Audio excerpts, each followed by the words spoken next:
Now in its 10th year, the SiriusXM Top Comic competition. It's a nationwide search for Canada's best comedian.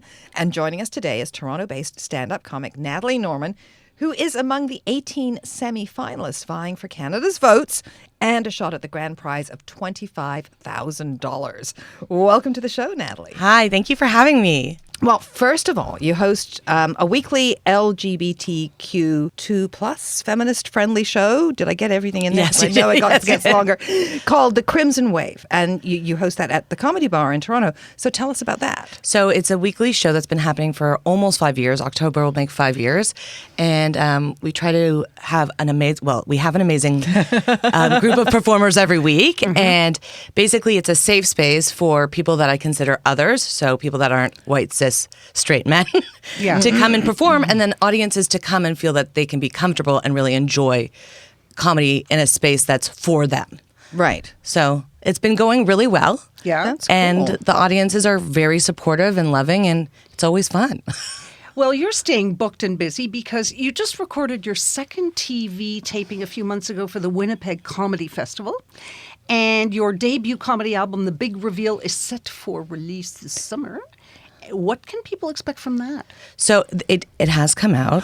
That's just bad. That's my manager's fault. Blame the manager. She was keeping a secret. She did not update her What notes. else have you not told us, Natalie? Oh my God, so much. Open up now. Come so on. much. My album is out. It's very feminist based. It's very womanly based, whatever you want to make that out to be. Mm-hmm. I do think anybody can enjoy it. And it's a lot of comedy based around my body and my body's experiences. And I think the feedback that I have gotten from it is that people feel that they're listening to someone that's relating to them. They've never heard someone, like the experiences I've portrayed on the album, they're like, oh my gosh, that happened to me. Okay, we're saying album. Is it vinyl? Is it on a disc? Like, what? I wish it was on vinyl. I know, because I was thinking, I used to love listening to comedy, like with my dad, to comedy albums. Yeah. We would sit down and listen to all the old comedy albums on vinyl. I thought that would be a great way to spend a night. But now, is it digital? It's digital. Right? You can get it on like iTunes, Spotify, the whole thing. Mm-hmm. The whole thing. I only named 2 channels. We know what you mean. It's out there. It's out there. Yeah. It's not on vinyl, but it's when you're going on a long ride, put it on. Yeah. Oh, absolutely. Well, that's great. You are a Spice Girls enthusiast? Who isn't? Yeah. I was so excited for the reunion. And then, And you love talking about your period. I love talking about my period. Why? What is it about that? I think that I had my period really young. I got it when I was 10 years old. And I think it was such a weird thing to have so young, and there was no information. I mean, the internet wasn't what it is today, but I think it's so important to normalize it, and that's why I like talking about it, so that people don't feel that their experiences are just unique to themselves or so scary, because it's weird when you get it, and it's weird what happens. Even every time I get my period, I feel like I'm learning something new, and I think it's important to share that experience with other people. Let me tell you, it's been so long since I had one. I can't even remember. Unlike you, I got mine at 16 because I hadn't had one. My grandmother said to my mother, "She's barren. She's barren.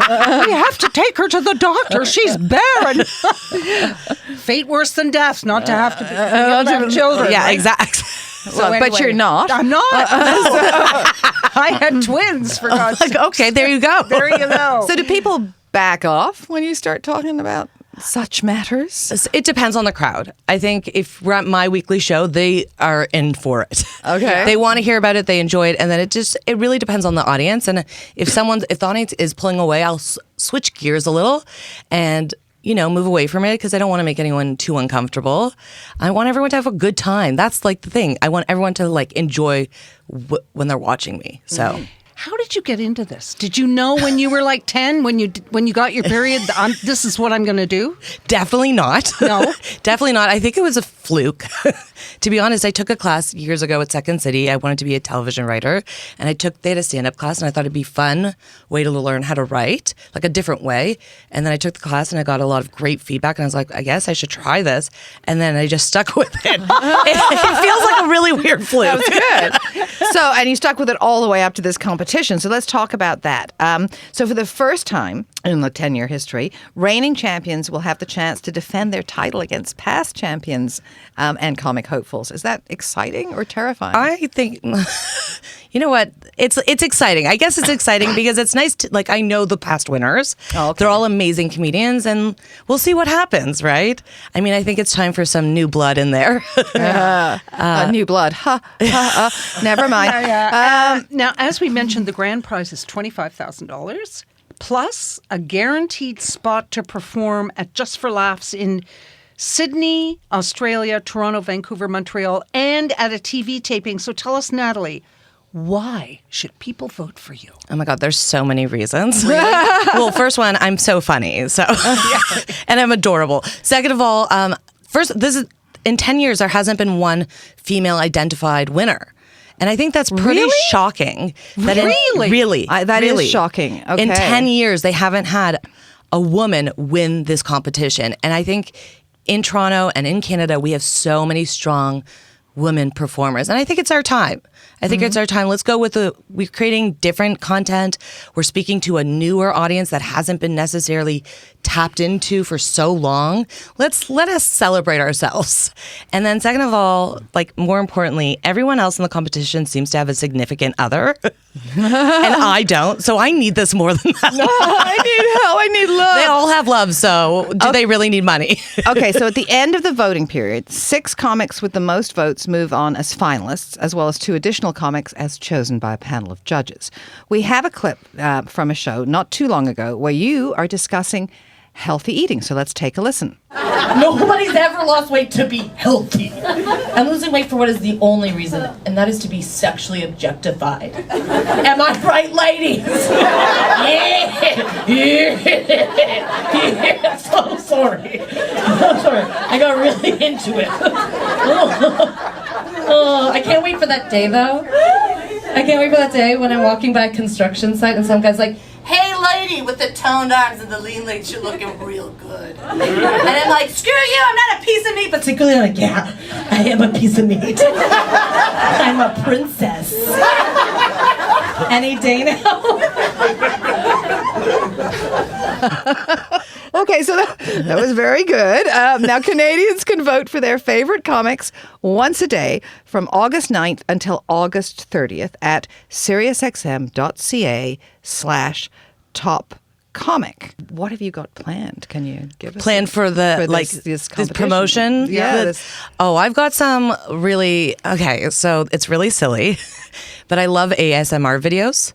Do you know ASMR videos? So I've decided to make a series of them. If you vote for me, you can get access to all these ridiculous ASMR videos I've made.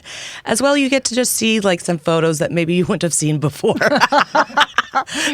Secret photos? Secret photos. Ooh. I'm going for it. I'm giving you like a bang for your vote. Okay. All right. My mom's going to be very disappointed. Really? No, she isn't. I'm sure she's very proud of you.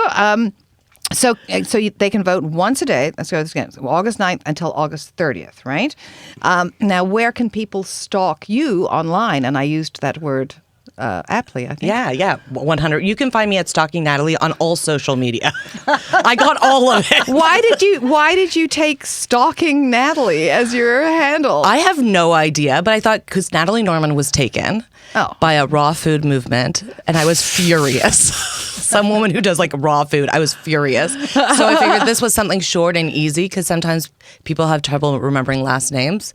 So there we go. There we go. There we go. What else is coming up for you this year? Besides this. I just keep on working on comedy. I don't know. It's summertime, so I'm a little laid back, and I've just been focusing on this. But I've always got my weekly show that you can come check out, where I'm trying. Me and my co-hosts are doing new material, and it's always fun. And I also run a show in the East End of Toronto. So, do you have any time? I don't have a lot of time. No. And I'm also doing Wavelength, the music festival. I'm headlining their comedy tent this summer.